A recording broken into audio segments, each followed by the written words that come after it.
everyone, welcome to Speak Your Truth with Innih. I am Innih Emma, your host on the show, and in this show I'll be taking you on a journey into the world of your favorite celebrities as they share their truth with us. We'll be bringing you all the inside scoop about celebrities across different industries who have trended on social media, whether for the right or the wrong reasons. It's going to be an amazing time on every episode. To kick off the show, I have my very first guest today, and she is a phenomenal Nollywood actress, an entrepreneur in oil and gas, real estate and construction, and very recently she became a politician. I'm sure you are guessing and you're very eager for me to introduce her, so let me go right ahead. Well, she's none other than Caroline Hutchins. Yay!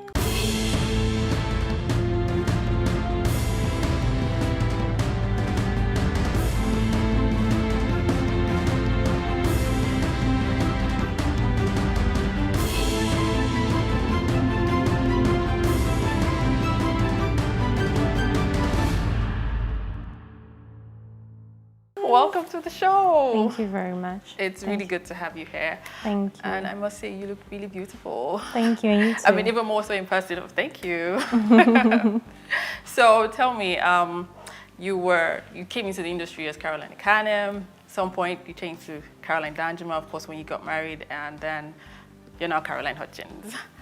Could you, beyond the name change, could you share more about your journey since you came into limelight? And my grandmother's name is actually Akanem. She comes from the royal family in Eket. And when I got into the industry, 2004, my first movie was with Chikore Jerosimi, So Rest in Perfect Peace, Deadly Kiss. I remember when I went in for my audition, smallish me and all that, he said that being called Caroline Hutchins, and I already look like a white girl, it will probably put me in a box. So he asked me of my background, and back then I really hold my late grandmother very close to my heart, and everything I did was literally to impress her. And he said, why don't you just use your grandmother's maiden name so that Nigerians will know that you're also a Nigerian. And it was more like a stage name for me. So my real name is Caroline Hutchins, Uduagabasi Hutchins. Okay. My father is Scottish. His name is Julian Hollywood Hutchins. My mom is from Ete in Ikorobasi, but her mother is from Ikoribiok in Eket. Oh, wow. So my mother's name is actually Paddy Davis. Her father is Dr. Patrick Paddy Davis. I'm sure those who started NTA would know Dr. Patrick Paddy Davis. He was one of the pioneers of NTA that trained quite a lot of your superstars in NTA news broadcasting and all that, and also was the voice of Radio Biafra back then. So Ikanem was a name I wanted to use just to, as a stage name, and also to promote my mother and to let my grandmother and to let her know how much I love her. But in all my school certificates is Hutchins. Then when I got married, I added Danjuma to my name. I still bear Danjuma. You still do? Yes, I still do. I have three kids. I have 3 kids for my husband. Okay. He will always be my husband, of course, whether anyone likes it or not. Yeah. So I can always carry that name Danjuma. I can still carry my name Hutchins. Why I chose Hutchins was because when I came back into social media, I had left social media for a while to concentrate on my oil and gas business and my MSc and my MBA. So when I came back to social media, I got tired of how they were dragging my husband's name back and forth, and I said, you know what, I wanted to rebrand. So on social media, I am Caroline Hutchins as a brand, but my real life, I'm actually Danjuma, Caroline Danjuma. So, I mean, you still bear Danjuma? Yes, I still bear Danjuma. My husband doesn't have a problem with that. Okay, but the divorce is final? It is final, but divorce is just a paper. Do we still like each other? Yes, we do. Do we respect each other? Yes, we do. He's the love of my life, and that can never change. That's so nice. Yeah. Oh, wow. Really nice to hear. So like you said, it was like you went off social media for some time, and it also seemed like you went off our TV screens for some time. So was that all about your MBA, or was it? Well, while I was married, acting, let me start with the profession acting. it takes away a lot from you. You literally can't have a life of your own. So once you're on set, you're on set. You can be on set for 3 weeks to a month, and it takes you away from so many things. Running a home, a lot of people do it. They run a home and acting, but I just couldn't do that. I'm someone that, I really want to be around my family and all that. And so I did that. I was home. I did quite a few jobs. I produced 2 movies, one with Moses Iwang, award-winning movie with Moses Iwang, and one with Desmond Elliott while I was still married. And then when I left, I acted with Elvis Chooks. I also acted in Moses Iwang's movie, which is on Netflix. So it's a very, I was a counselor, I think, a counselor in the movie. And after that, I was in oil and gas. So these movies were done during the weekend when I was a little bit busy. Oil and gas also takes my time as well, because I was You were doing a lot though. Yes, I was literally a 9 to 5. Family. I was a 9 to 5 chick. Yeah, go to office, come back 8 p.m. or 5. No, I go to the office 8 a.m. Then 4 p.m. I go to Innih to school. Yes, for my MSc in International Law. Wow. And then when I come back, whatever I didn't finish at work, I finish it before the next day. And then I was also into real estate. I do sell properties and construction as well. I've done 2 estates as well. Okay. So I was juggling quite a lot. Yes, 2. I was juggling quite a lot, so I couldn't act. When you're doing real estate construction, interior designing, not interior decoration. Interior design is when you work with the architect to ensure the space is functional. So you start from the architectural design upward. Interior decoration is when you put different furnitures and make it useful. So when I was in oil and gas, I was also doing my real estate work, and I was also going to school. At that point in time, it was so impossible to be in Nollywood, because Nollywood takes away. But I felt like from the beginning, you always knew you wanted to be an actress. So why did you? Oh no. No, acting was just a hobby for me. It was a hobby. Yeah, I was still in school. How did you start? I was still in university then, so it was just I schooled in Nigeria. In church? Were you? No, what made you just think, oh, I want to act? I just like seeing people on TV. I just thought I could do it. My first love was actually painting. Interesting. Yeah, painting. My grandmom taught me how to paint and sketch. That was my first love when it comes to creativity and being an artist. So acting was basically something I just saw people acting, Nigerian actresses, especially Rita Dominic. I loved her so much. Genevieve, Kate Henshaw, and quite a few people. And I schooled in Nigeria, so definitely ASU strike would teach you a lesson or 2. I didn't want to be idle. I started with modeling. Okay. Immediately I left secondary school, I did modeling for hair. My hair was really long, so quite a few people used my hair to advertise their products. I started with modeling. I did orange drugs. I did another medical drugs or so, and all that. I will proudly say I was one of the top commercial models in Nigeria back then. Okay. And then before I moved into acting, my grandmom then, who I grew up with, didn't know I wanted to act. I just hid that from her. My first time on screen was when I did Tony Tetule's musical video. I wasn't supposed to dance in the musical video. I was just supposed to be which one was that? Ego Better, the call it or so. I was just supposed to stand there and smile, but I like dancing, and so I got there and I started dancing. That was the first time I met Mr. Charles Novia, and Mr. Charles Novia was the first director I ever met in Nollywood. And then I met Emeka Ike and Tichidi Mokere through my amazing friend Tina. And Tina was the one that wanted to act. I just wanted to just be in front of the camera. So Tina carried me along. So you're one of those people who, when we have friends. Yes, exactly. That was what happened.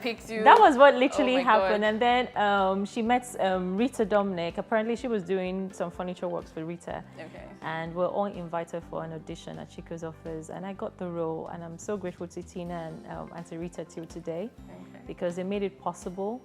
And so Chico Ejiro literally was my father. Late Chico Ejiro was like my godfather in the industry. From there, I did quite a lot with Mr. Chico Ejiro, and that was how I was noticed in the industry. I only acted in the industry before I got married for 2 years. But that 2 years wasn't constant because I had to go to school, university. So that was just it, really. So, I mean, you're saying it was a hobby. It was a That hobby. means deep down you actually wanted to be, this. Yes, I wanted to be corporate. yes. I wanted to be, actually, I wanted to be a lawyer. Wow. Yeah, I wanted to be, there were two things I wanted to be. What did you study? A neurologist or a lawyer. Okay, so what did you eventually study? Geography and regional planning. So, I mean, neurologist, lawyer, they feel like two completely different fields. You wanted to be a corporate person. Yes. But why were those your two options? Okay, as a little child, I remember playing with my dolls and being the doctor with my dolls. I remember that clearly. So Okay. I liked that part. And then my grandmother would always tell me that it would be better if I was a banker. She wanted me to be a banker, an accountant. I hated it. I wish Why, you I knew hated better. math? She saw the future, actually. I didn't see the future. I hated it. Then along the line, there were a lot of law books at home, criminal law and all those things. As young as I was in secondary school, I would go into it. I would read and read, and I enjoyed it. I enjoyed solving cases. It was more like, it was so interesting. There was quite a lot. So I read that, but back in the days. I'm just thinking, have I ever seen you play a lawyer in a movie? No, I have never, I think actually. it would be great. It'd be nice to see. I have never. So I wouldn't say back in the day, before it to sound like I'm so old, no. But I know that back then, our parents were actually the ones deciding what we should study in school. And so I really had to go with what my grandmother wanted me to study. Though I persuaded her that I didn't want to study bank accounting, I really, really didn't like it. So I told her that, okay, I was going to do geography and regional planning. Okay. Because, she agreed, not because she agreed to it. My second year, I wanted to move into law, but I was told I couldn't because of geography and regional planning, so I had to start afresh. That was what stopped me from switching to law in school. If not, I would have started afresh. When I got married, I'm sure with my husband should watch it. Wait, it feels like you grew up more with your grandma. Yes, I did. My mom she didn't really live in Nigeria. She was abroad most of the time. Was it just you, or you had siblings as well living with grandma? I was with my grandmom. By the time I was 9 years old, my mom remarried. Okay. And then I had two brothers, but they were hardly in Nigeria. Okay. But after a while, they were now with me, and then she was in America for a while. She got back 2008-9.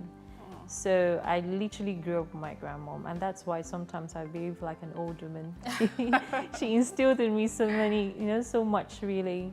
She really brought me up well. So I studied geography and regional planning. Acting was just a hobby for me, pastime when there was ASU strike. And then law was something I wanted to do, and I still want to do it. I've always wanted to read law. I'm happy that I did it for my MSc, but I also want to do it like study from start. Right. I want to study, I think, corporate law or something. Yeah.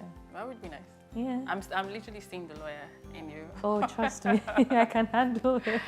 Okay, so, I mean, like you said, you were still doing some things behind the scenes, but seeing you on, first of all, congratulations on Real Housewives of Lagos. Thank you. I feel like you were amazing on the show.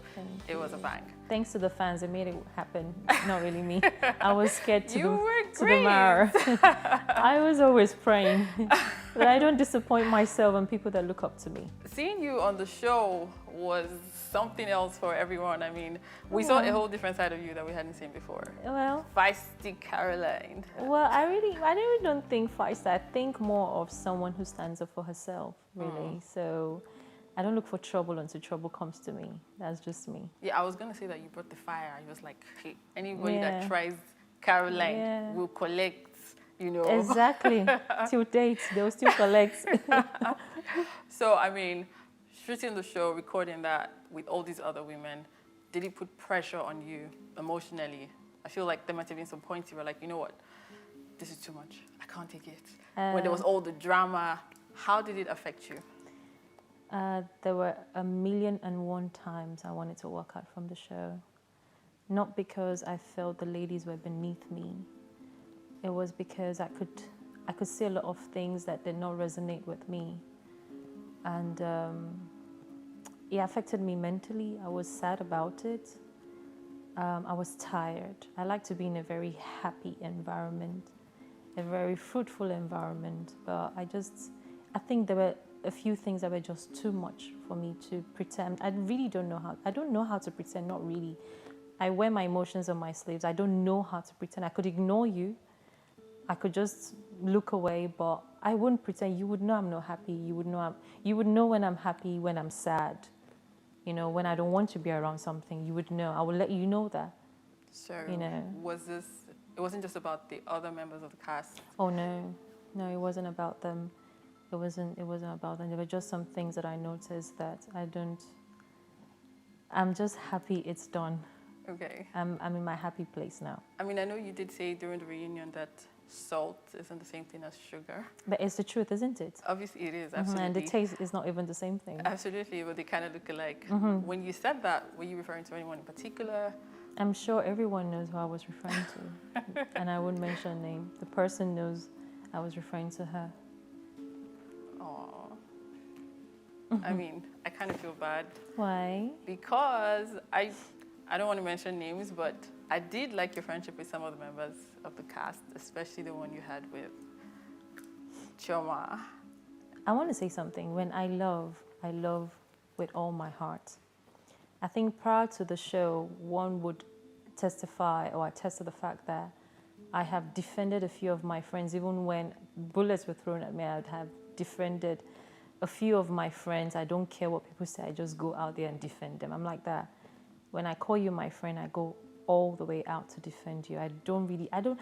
And another good thing about me, I don't know if it's good or if it's bad. I like to know you for you. I don't like to know you based on what people have said about you or what I have heard. Because same thing has been said of me and I turned out amazing. Strong, yeah. So when I meet you and someone comes to me to say negative things about you, I don't listen to that person. I want to know you for you. I want you to show me your true colors to see if it's rainbows or it's a dark cloud. And that is what I did on the show. And I think I'm happy with the way things turned out at the end of the day. We learn lessons every day to, choose wisely. And that I've learned my lesson. Wow. Still, people wonder, the Twitter banter, the back and forth that we see, all of that is real. It's not even... It is real. Wow. It is real. When one is to understand that I have been quiet for a very long time does not mean I am stupid or does not mean I do not have a voice. The fact that I've been quiet since 2009, 2007, tolerating because I respect my family, I respect my husband, my children. There comes a time where I won't be quiet again because you know what? If we're all going to die, let us die. If that's the case. Right. So if I come on a show and I am happy with everyone without thinking that, okay, everybody has their demons, let's be correct about that. But I want to believe that as people grow older, the experience they've had in life remodifies their character and who they really are and how they perceive, the world. But if I meet you after a certain number of years and you are still the same person, if not worse than what I have met, then there is a problem. And if you think I'm that little girl that you can bully, that you bullied before to shut up and you can bully again, I have gone through fire. I'm like diamond. I've gone through fire, molding, melting, every single thing. I am not that girl anymore. I'm a woman now, a mother of 3. I have learned from life. Life has given me my own lemons. I've turned them into lemonade. So you don't expect this girl to be as naive, as stupid as she was back then. Right now, I'm a warrior, and I will stand up for my family. I will stand up for my children. I will stand up to you if you try to poke me in the eye. It's just a gospel truth. It doesn't mean that I hate you. No, I don't hate anyone. It's just that I just have to defend myself and let you know that, some things we have to leave it in the past. Some things we have to leave it in the trash. We're all matured people now. There are just some things you don't bring. Everybody wants to grow, move forward in life. So what would you say that the show was kind of toxic? I mean, there are some people who sort of think that way. I won't sugarcoat it. I did say it. I think I had posted it before that it was toxic for me. Because when I came on the show, when I was approached, I was told that it was a show to promote my NGO, Hopefield Foundation, and also to promote my real estate business, which I was very happy about. And I was told I was going to meet women of like minds where we'll work together and we would grow together. This is what the organizers said. Yes, and then when I met the women the first time, we all agreed to this, that we'll try as much as possible to support each other's businesses and see how we can promote one another, you know, on this amazing platform. I don't understand as a reality TV show. If I were to be the producer, I would also would like a lot of buzzwords here and there a lot of drama. for controversy. It's actually allowed for a reality TV show. But when controversy takes over 95% of the show and you can't really tend to see the good side of those women or what their potentials in their different businesses are, in their different fields, you know, all you see is just issues, then it really takes away a lot from the women. So that in itself I wasn't happy about, but because I believe there's so much I can offer other than giving buzzwords on TV, and there's so much that the other women can offer. Their businesses, their personal lifestyle, their personal experiences, you know, what they do for NGOs. There's just so much that they can offer. So, I mean, after the reunion, have you guys reached out to each other? Have you guys reunited off camera, so to speak? To be fair, Miriam has reached out to me, and I've reached out to her, but immediately after the show, I needed space. I needed to clear my head. It was a bit too much for me. Yeah, it was a bit too much. I'm talking based on personal experience. It was a tad bit too much for me. So I needed to understand if my family, my children... Would you want to do a season 2, though? I doubt it. I'm a businesswoman. Whatever I'm going to spend my time on must have a return on investment. So if I'm going to give my time as an equity, my energy as an equity, that is literally the capital. What am I getting in return? So if I'm going to do a season 2, what would be my return on investment for my time, my energy, and, you know, all of that? There has to be a tangible return on investment coming to me. It's not just about fame. I'm not crazy about fame. I have deleted... But didn't the fame bring, you know, other things along with it? No, I didn't get any endorsement or anything. I have deleted 3 of my Instagram accounts before. That is how much I do not crave fame. I like my private life. I like my quiet life. As long as I'm helping people, I'm kind to people, I'm doing my job that pays me, I'm fine. I don't need to be on social media. So concerning the show, season 2, like I said, the ROI must be juicy. Okay. It must add value. I'm happy I'm able to relate with new people based on like fan base and all that. But I believe if I had not deleted my first Instagram account, I probably would have had more than enough fan base. But because I keep deleting it, I won't delete this one anyway to reassure them. Why do you keep deleting though? You just feel, you know what, I'm done with these people. No. It has nothing to do with the people. I'm someone that when I have a self-development to work on, I zone out the world. So at that point in time, I needed to work on myself, my education, my academics. It needed to add more value to my personal growth. I wanted to focus more on the oil and gas. I wanted to learn a lot from oil and gas. It's something I've always wanted to do. And I wanted to do my MSc and my MBA. I needed to focus. And I didn't need any distraction, be it social media whatsoever.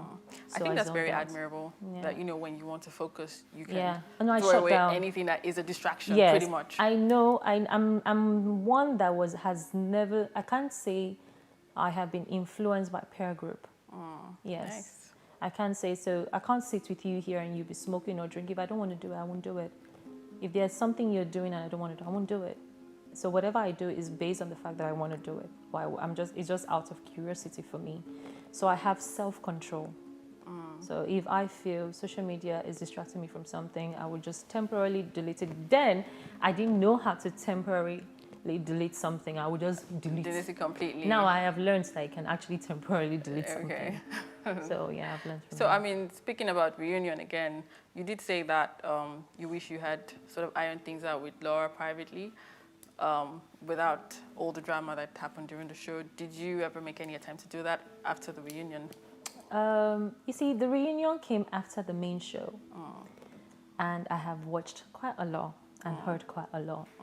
Actually, some of it was a shocker. I'm not talking about Laura, but quite a few other things. Yeah. Why I said that to Laura was because at the time, prior to the time I had issues with Laura, I heard a lot that Laura had said about me. And at the time we had issues, I still heard she was saying quite a lot, not even just from the cast alone. I do wish I had pulled her aside and, spoken to her, because I'm sure most of the things I heard she said, she never said it. Yeah, it might have just been. It might have just been some, hearsay, exactly. So I trying didn't act the way I should have acted. I should have just called her aside and ignored. Then some people would tell me things based on their own personal beef, or maybe they just wanted clicks against Laura, maybe. And I should have just followed my heart and said, okay, Laura, come, let's sort this out, what's going on. And I'm sure she would tell me things that people have said I never said. So all this them say, I would have avoided it. So Right. I learned from that. Okay, but that's not even a possibility now, or it is. Laura is not a demon. Come on, she's a human being. We all have our flaws and our, If I see her tomorrow and there are chances I will say hello, let's trash it out, I will do that. She's not a demon. No one is. Everyone grows. Right. Do you understand? Everyone grows, and everyone tries to grow out of a certain behavior or character. I'm not that person that rules it people looked more out like your completely. issues with Laura weren't even about Laura, but more about her sister, Linda KG. In all sincerity, I had no issues with Laura concerning her sister. I didn't even think of it. Okay. For me, if I have issues with you, I have issues with you. I don't merge you with your sister or your brother or whatever. She is actually the one that brought up her sister. Okay. And I was shocked because on the show, I just wanted to showcase myself as Caroline.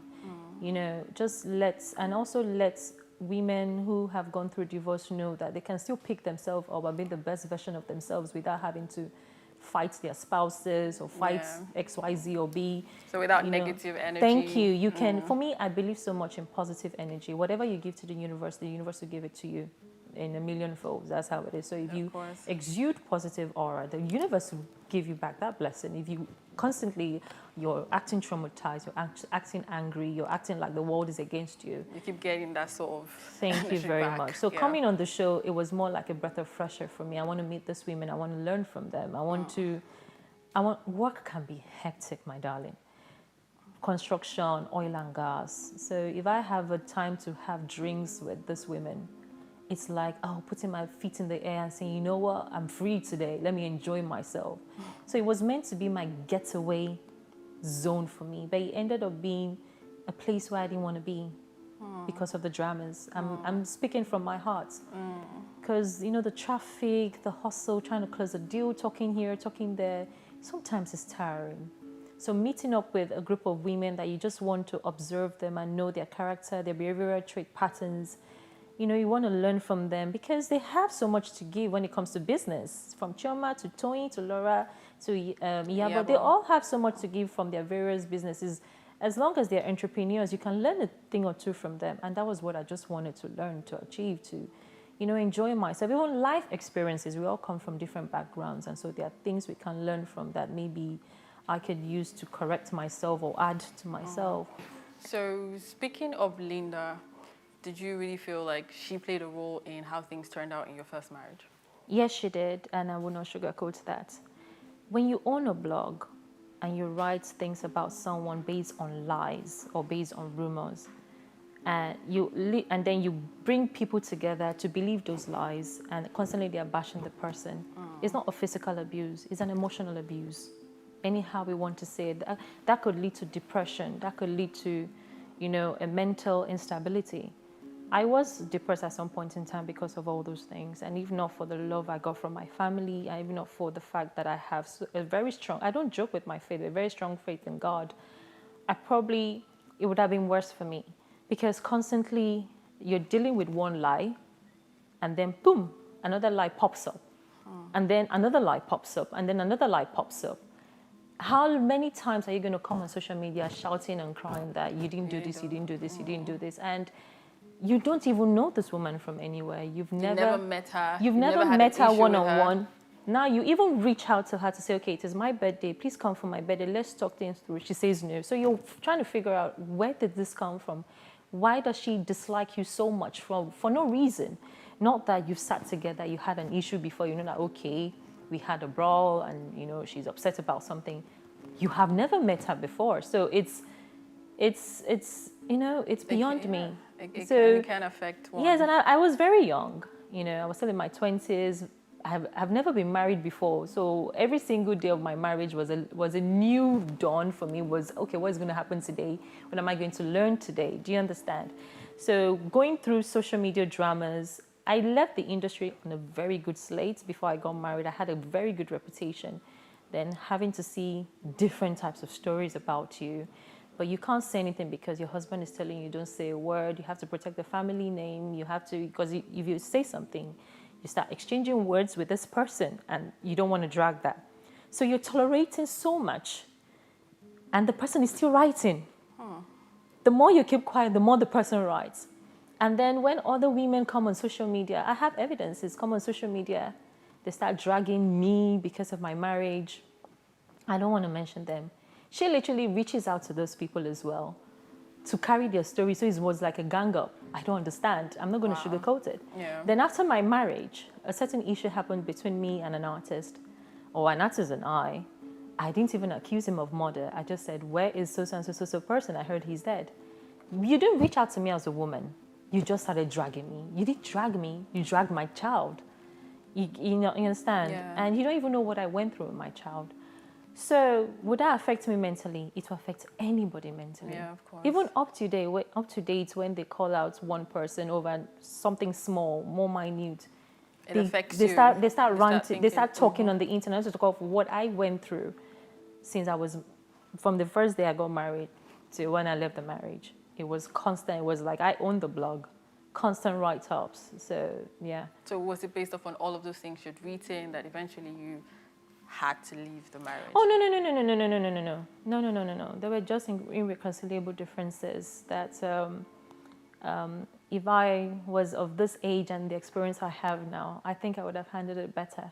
Okay. Yes, so... I mean, you did say he's still the love of your life. He will always be. He's the father of my 3 children. He's the one I said, you know what, this man is worth being my husband.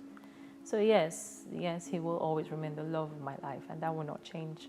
Even if I remarry.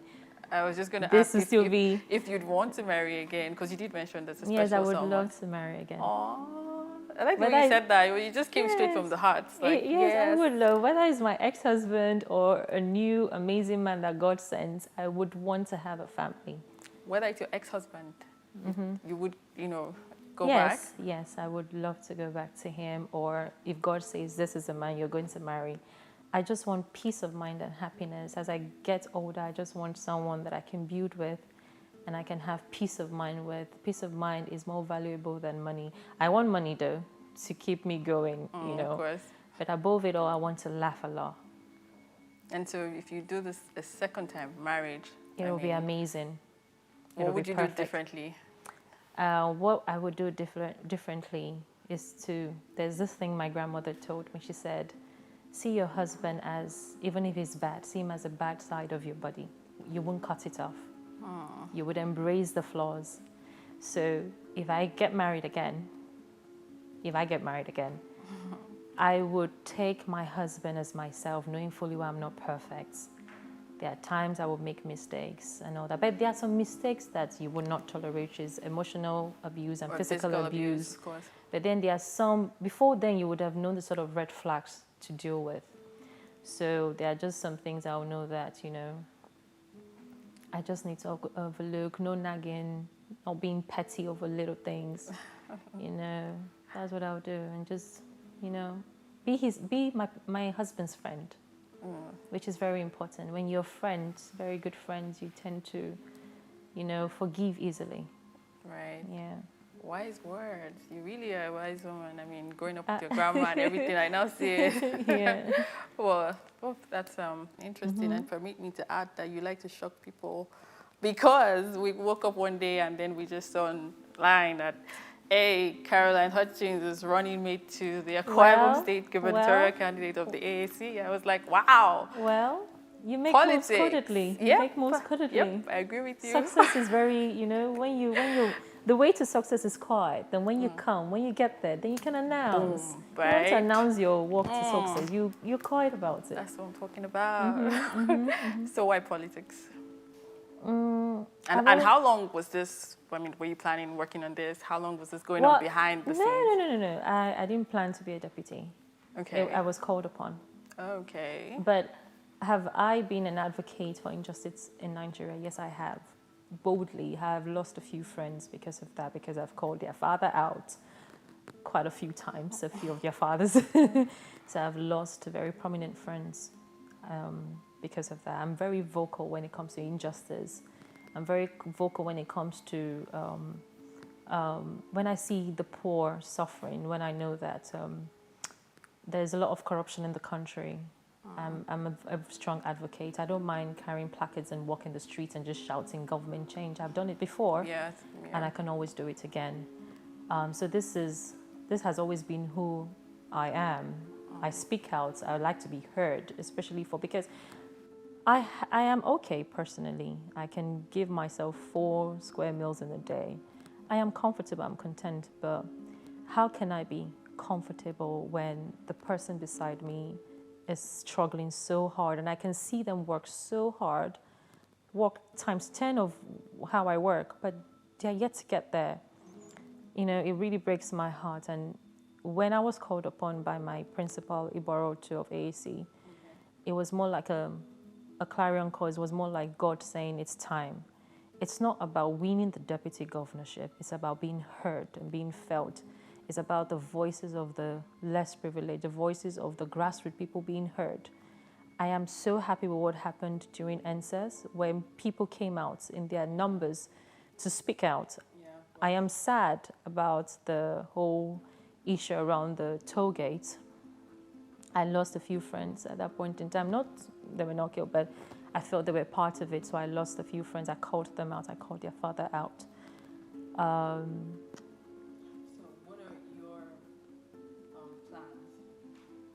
For Akwa Ibom people, and me, I'm speaking as an Akwa Ibomite. You know, what are your plans? My plans for Akwa Ibom people, we have the Lazarus Project. Lazarus Project, you know what happened to Lazarus. He was woken up from the dead by our Lord and Savior, and that is what we want to do with Akwa Ibom. We want to lift Akwa Ibom out, lift Akwa Ibom up from the dead. I know a lot of politicians will come and normally they always say, education, infrastructure, yada, yada, yada. They always mention all of these things. But it's one thing to mention, it's one thing to act upon it. Now, I have never been a politician before, so I am coming from a place like your place. I have been pinched. I'm still wearing the shoes up to today. So I know how it feels, you know, to go through the rigorous government policies in this country as an entrepreneur. I know what it feels like for ASU to keep you at home as a student. I schooled here in Nigeria. I didn't school abroad. I only did my MBA online at Edinburgh Business School. But a lot of my certificate is from Nigeria as well. So I know what it feels like to go to school in Nigeria and federal government and ASU are busy fighting here and there, and your faith, your destiny is literally in their hands. I know how that feels. My grandmother was a level 16 officer till she died. She was a teacher. And I know what she went through. Most times her salary was not paid, if not for her husband. Only God knows how would have fed. And if not for my mother as well that assisted. I know how many girls she sends to school. She believes so much in girl education. I know how many she sends to school, how many that, you know, they were sent to Lagos to work as house helps from Akwa Ibom. I hate that word where all you see girls from Akwa Ibom is either sex objects. I will be very blunt, sex objects or house helps. And then the men, all you see is house boys or chef. We are way more than that. We are very educated. We are very industrious. When you see an Akwa Ibom woman, she's very hardworking. She will go to the farm, come back, cook food, clean the house, take care of the children, same as the man as well. So when you just put us in the box and say the only thing we are good at is sex and, excuse my word, is sex and house girl job, then you actually do not know what we are made of. So that I want to change the narrative. And I know for a fact that when it comes to manpower, we are very rich in manpower in Akwa Ibom. So it's necessarily not just about oil and gas. We can turn farming into manufacturing as well. And that is where the infrastructure comes in. Then we live in a world where technology, where technology is in vogue right now. I can't say we are going to be innovative with technology. We are going to be disruptive with technology because technology is already in existence. So you can't be innovative with technology. We disrupt technology. We train our youth. A lot of them are eager to learn. Build car parts, make phones, solar system, windmills. There are quite a lot of things we can do and explore. Sounds like Yes. do you guys have big plans? I do have big plans because as a young woman, this is a vision. These are my dreams. You know, what I want to come into Akwa Ibom to see. It's not just an oil and gas producing state where the citizens are not even seeing the oil, not to talk of the gas in the first place. So people just come in, take whatever it is that Akwa Ibom has and then take it out while the indigenes are suffering. So I don't want to see that anymore. So the Lazarus Project. Looking forward to it. It is. Rise up from the dead. That's what it is all about. Then women empowerment as well. I want to empower the women of Akwa Ibom. The last time I had my interview, a man called in and said that I should be a submissive wife, meaning my place should be in the kitchen. And I had to let him know that my husband is in support of it. Of recent, he had a congratulatory dinner for me with the entire family, and he's so very much proud of me. Oh, that's really nice. Someone actually called in to say someone called, that I should be a submissive wife. Being in politics as a woman doesn't stop you from being submissive to your husband. When you're at home, you must always remember that your husband is the head of the family as God has ordained it. When you are in the forefront, you must speak for the people and serve them. You're not in politics because you want to be seen as a king. You are in politics to serve the people, to deliver to the people what they expect of their environment and their country. You know, you speak for them. They elected you to be there. So whatever they elected you for, you must represent them positively. You're in entertainment and there's politics, right? Are you going to drop your acting or put all that on hold since you're going into politics now? It depends on... I feel like you might have to sacrifice one for the other. I don't know if I'm... Well, it's a very tricky decision to make. Okay. But my priority right now will be the people. Okay. It will be the people, serving them and delivering. So there will be, on my Maslow hierarchy, everybody has a Maslow hierarchy. What are your priorities? So every single step you take, you're getting closer to the... What's important? Yes. So my first task is to serve the people, to actually ensure that Akwa Ibom is what we want it to be, and Lazarus Project is a success at the long run. That will be my first project. But I won't leave my personal job. So at any point in time I am done with a certain task and I have time to meet up with my other responsibilities, which is my businesses, which is a constant thing for me, or acting, I would definitely do it one way or the other. I encourage... Even as deputy governor? Yes, even as deputy governor. Oh. Even as deputy. I could probably produce and not act. Okay. Because what Akwa Ibom is going through right now, it's would require literally 100% of your time. But like I said, once I get there, that position, I'm willing to work 150%. Once I deliver, remember I'm not working alone. I'm definitely working with my principal and every other person as a team. Yeah. Once I get there, whatever it is, at a certain point in time, if I feel there is time for me to go and do 1 or 2 movies, not really acting but producing, I'll do it. Or I just leave it at my oil and gas and real estate business. I'm fine with it. I can encourage and train other young people to go into acting to represent me, to take up my space. The sky is big enough for everyone. I really don't have to be in front of the camera because I have to work. I have to work for the people. Okay, this is Speak Your Truth with Innih. And there's something I usually do on the show. You have to tell me something true that nobody knows about you. Something true that nobody knows about me? Here? No, why you thought?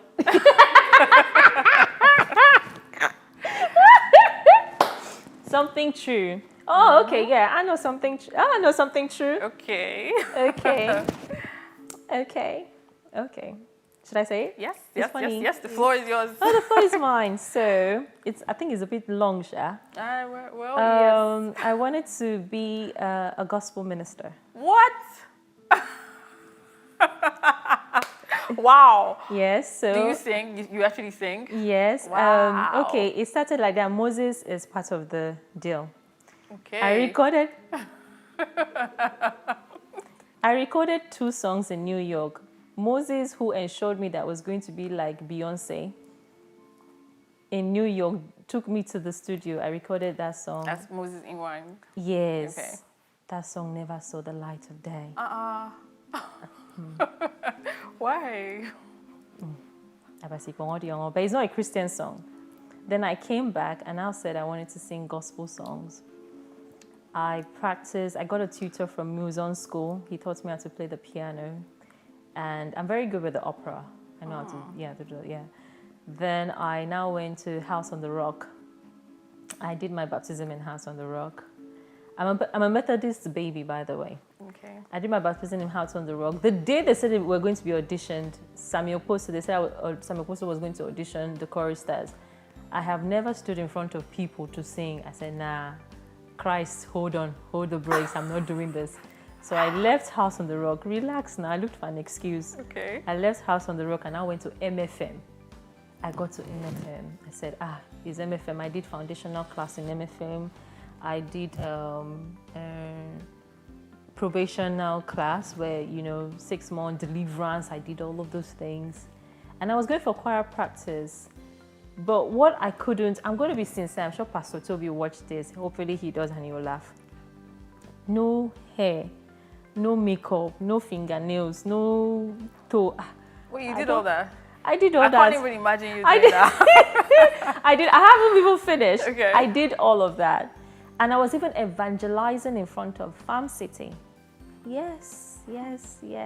From 10 o'clock to 1 o'clock, I'll carry my Bible. I'll go and, win souls for Christ. What year was this? Some people are laughing. I don't like it. This is 1 year. So that was 2018 to 19. That's like yesterday. I would actually go to Farm City along that road in Lekki. I would preach the gospel. It started with just the both of us, myself and another lady before. Some amazing ladies from MFM joined us as well. So we would preach and all that. Sometimes it was scary for me because when I finished preaching, you give money and all those things, you help and you encourage them. I even took them to where they were staying in Lekki Phase 1. Two of them came to church to give their lives to Christ at the end of the day. Wow, that's so amazing. that was a part of me. I really wanted to sing like Ada Jesus and the rest. I still would love to stand on a pulpit one day and give amazing renditions to Christ and just sing and sing and sing. And that's where I saw myself, and I'll still do that someday. So when it comes to church, I'm all out for church. But you're no longer with Mountain of Fire. No, I'm not with Mountain of Fire. I went back to Catholic Church.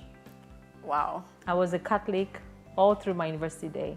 I went back to Catholic Church, but once in a while I go back to Mountain of Fire. So was it because you left Mountain of Fire, you gave up on your dream to become a minister, a gospel minister? I wouldn't say I was spiritually attacked, but something happened to me, yeah.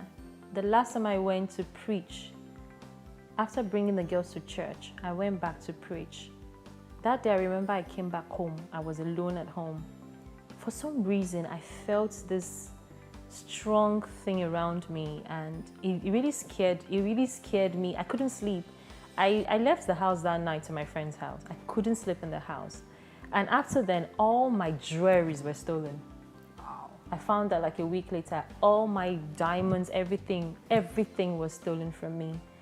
And to me, I was like, now that my jewelries are stolen, I felt this presence. Is it my child that will be affected next? So I got scared. I'm not lying to you. Not that I don't believe in Christ, but I just felt God. I was scared, so I literally just ran away. For Mountain of Fire, I haven't left. I'm still with Mountain of Fire. But I like my toenails painted. I like my lashes. My makeup. I'm being sincere. I'm a very truthful person. I like my lashes and my makeup, So yeah. It's understandable. It is. Yeah, but I love Christ. I love Christ a lot. I still look forward to that gospel song from you. I will do it. I will do it at some point in time when I strengthen my relationship with Christ more than it has ever been. I used to have a war room. You know what a war room is? Yes, I know. I used to have a war room, and I look forward to having that again.